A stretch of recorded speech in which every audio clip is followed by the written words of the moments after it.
Yes, and start. Defendants number 2 and 3 filed a separate written statement stating that the plaintiff has no cause of action and locus standi to file the suit. Stop. It was further stated that they never stood guarantors or sureties for defendant number 1. Stop. They have never executed the alleged affidavit and the same might have been prepared by Baksho, defendant number 1, father and mother of defendant number 1, in connivance with Shri Tilak Raj Tandon, advocate. Stop. They had never appeared before any oath commissioner for executing the affidavit and they reserved their right to initiate proceedings against wrongdoers. Stop. Gurbaksh Kaur was not competent to file and present suit on behalf of the plaintiff and the plaintiff has filed a false and frivolous suit and as such the same was liable to be dismissed with special costs para. The suit of the plaintiff was dismissed wide impugned judgment and decree dated 4/6/2010. Stop.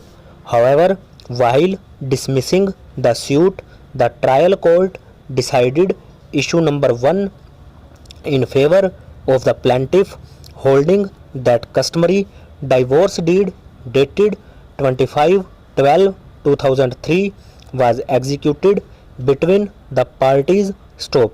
However, under issues number 2 to 4, it was held that no liability can be fixed upon defendants number 1 to 3.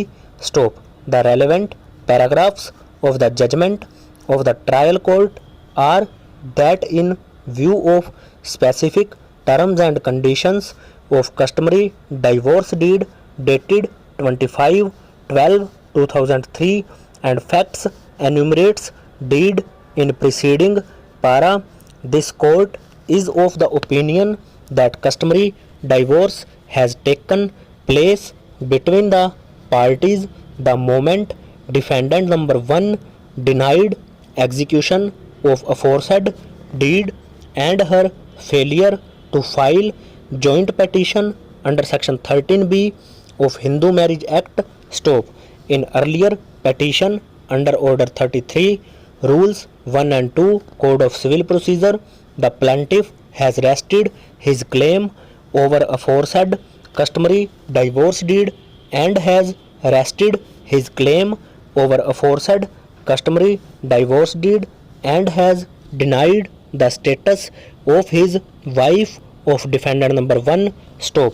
As plaintiff is not conferring any status of wife upon defendant number 1, therefore he is stopped by his own act and conduct from filing the present suit for recovery of amount from defendants. Stop. Pehra.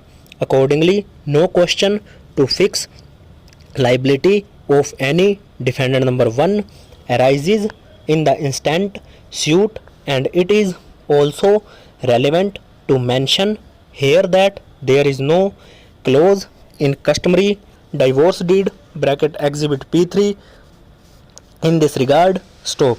Although plaintiff proved on record an affidavit bracket P4 contents of which provide that defendants number 2 and 3 took responsibility to pay rupees 5 lakh each in case defendant number 1 escape from given statement, but this document is of no avail to plaintiff.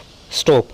When defendant number 1 cannot be held liable for non-completion of customary divorce deed, these defendants cannot be held responsible for any payment as customary divorce has already taken place between plaintiff and defendant number 1 and making of statement by defendant number 1 in this regard over.